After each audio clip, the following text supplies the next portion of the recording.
Olá, prezados, prezadas, mais uma vez estamos aqui para divulgar o boletim semanal do Sindicato das Autoescolas e Centro de Formação de Condutores do Estado de São Paulo. Lembrando sempre que essa entidade é o único órgão oficial patronal representante da categoria no Estado de São Paulo. Essa semana já concluímos aí o acordo em relação à convenção coletiva com o Sindicato dos Trabalhadores de Bauru e região. Foi feito um acordo, eles aceitaram a nossa proposta quanto aos índices, né, de reajuste, o INPC, então está assinado. Mas é bom salientar que todo trabalhador, a partir da data da assinatura dessa convenção, que foi assinado no dia 19, ele deve se manifestar perante a entidade que o representa, para autorizar ou não a empresa a descontar a contribuição assistencial prevista em lei, prevista em decisão do STF. Portanto, é o trabalhador que tem que se manifestar, não é a empresa, tá? Até porque isso é descontado do trabalhador. Então, o que nós estamos aqui salientando e deixando claro é que, como o sindicato, na convenção, tem o prazo dado para manifestação, então nos cabe orientar quanto à oposição ou não, autorizar ou não. Isso é a critério do trabalhador.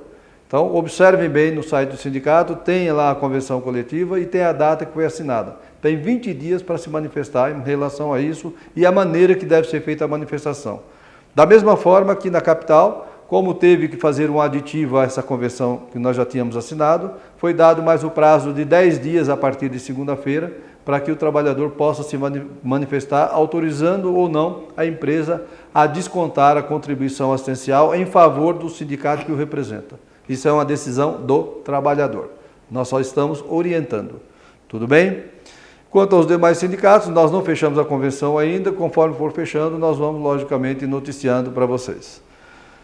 A outra questão também que é bom a gente enfatizar é que as autoescolas, o Centro de Formação de Condutores, têm que observar junto com o seu instrutor, quando sai para dar aula prática para um candidato, não esquecer, fundamentalmente a LADV. A LADV e o documento de identidade do candidato é fundamental para que possa sair para tomar aula, fazer a aula prática. Mas tem um detalhe que nós temos que observar sempre. Se na LADV tiver alguma restrição, como por exemplo, restrição A, que é o uso de lentes corretivas, o candidato que vai fazer a aula prática, o aluno, ele tem que estar com óculos. Se o candidato está com restrição na LADV, no dia que ele vai fazer o exame prático, ele tem que estar com óculos, tá? Por quê? Tem essa restrição no exame dele, portanto, ele deve portar. E nós temos que nos atentar a isso, porque isso faz parte do exame e faz parte também das aulas práticas. Tudo bem? A fiscalização está observando isso, durante a fiscalização eles estão verificando se o candidato tem ou não alguma restrição médica, se o candidato está portando o documento de identidade, enfim, é mais uma questão orientativa, tá ok? A outra questão também que permeou muito nessas duas últimas semanas é a questão da coleta biométrica em local diverso do credenciamento do CFC, ou seja, categoria A, né, moto. Categoria C, caminhão, categoria D, ônibus, categoria E, carreta, essas categorias elas podem ser feita a coleta digital em local diverso do CFC, do estabelecimento credenciado, conforme previa na revogada portaria 325. O sindicato tomou conhecimento que a fiscalização estava em local de treinamento de moto, exigindo que o diretor de ensino estivesse presente lá, tá? Isso é impossível, porque o diretor de ensino ele não pode estar em 2, 3 lugares ao mesmo tempo. Ou ele está no CFC, ou ele está na banca de exame, ou ele está, certo, em outra atividade da autoescola. Então, nós questionamos o Detran e o Detran nos respondeu quanto a isso, certo? Dizendo da seguinte maneira: considerando a natureza consolidativa da portaria do Detran número 25, tá, de março agora de 2024, sem modificação do alcance nem interrupção da força normativa dos dispositivos consolidados, ainda por força do seu artigo 31 das disposições transitórias, né, entendo viável a aplicação da excepcionalidade com relação ao local para o registro de aulas previstas no artigo 19 da portaria número 325, revogada agora recentemente. Tá? Isso significa dizer o seguinte: desse modo, não observo qualquer óbice, tá? Quanto ao solicitado, concluindo pelo reconhecimento da regularização do pleito até norma superveniente. Isso significa dizer que nos casos de moto, casos de categoria C, D e E, a coleta biométrica pode continuar sendo feita em local diverso daquele do credenciamento. As autoescolas normalmente dão aula de moto em local confinado, em centros de treinamento, a coleta pode ser feita lá. Ônibus e carreta também, normalmente é em local afastado da autoescola, por isso que foi autorizado.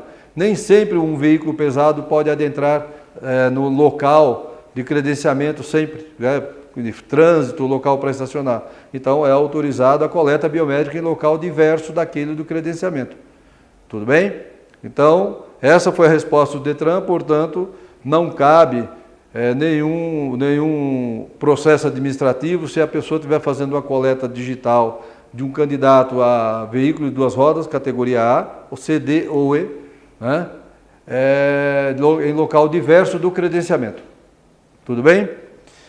Essa é a resposta que o Detran nos deu, portanto, a outra questão também, que eu vou reiterar e vou repetir aí, é que vocês sabem, nós temos divulgado, não temos recebido nenhuma manifestação aí da categoria, mas é quanto à tutela provisória deferida em favor do pleito que o sindicato fez à Justiça Federal em relação à permanência diária do diretor-geral ou diretor de ensino dentro do CFC. Até mesmo por ocasião da fiscalização, a fiscalização chega lá, a primeira coisa que ele pergunta é do diretor-geral ou diretor de ensino. Né? E muitas vezes eles não estão presentes, porque pode estar na banca de exame, pode estar no Detran, pode estar fazendo outra atividade, ou pode estar cuidando, pode ter ido ao médico, pode ter ido almoçar, enfim. Então nós conseguimos essa tutela provisória, conforme já foi informado, tá? E é claro que quando a fiscalização chega, ele vai observar que o diretor não está lá, não se faz presente. Vai ser notificado o CFC? Vai. O que o CFC tem que fazer? Tem que juntar essa tutela provisória, essa decisão judicial, tá? Para fazer a sua defesa, pela não presença, não permanência diária do diretor naquele momento que a fiscalização estava lá. Tá ok? Lembrando sempre que nós não estamos falando que não é mais necessário diretor-geral ou diretor de ensino CFC. Isso tem previsão na resolução 789.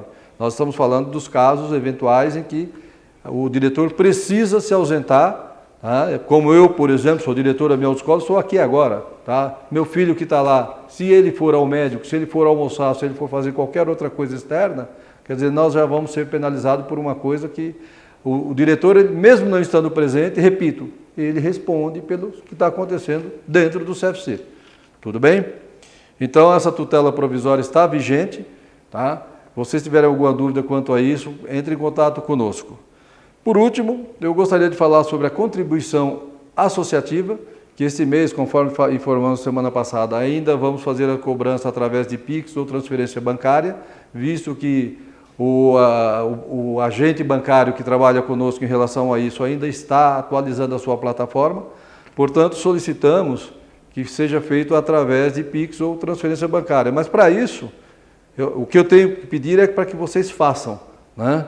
Não é porque não receberam a cobrança, etc., que façam o pagamento da contribuição associativa. Mas para falar sobre isso, não é competência minha, e sim do Raimundo, que eu vou chamar aqui, para que ele possa falar com vocês sobre contribuição associativa durante o mês de agosto. Bom dia a todos, aos nossos associados. Esse mês, conforme o nosso presidente falou, continua o pagamento da mesma forma, ou via Pix ou transferência bancária. A gente está entrando em tratativa com uma nova empresa de cobrança e a partir que saia o novo boleto, já tudo certinho, a gente vai informar a categoria aí, tá? E os associados. Um ótimo final de semana a todos aí. Raimundo, obrigado. Não esqueçam, tá? Nós temos a contribuição associativa do mês de agosto a ser recolhida, a ser transferida ou ser feita através de Pix. Portanto, façam, certo? Recolha a sua contribuição associativa. E você que não é sócio, fique sócio também e também faça o recolhimento. É muito importante a sua participação conosco nesse momento. Muito obrigado, um bom final de semana.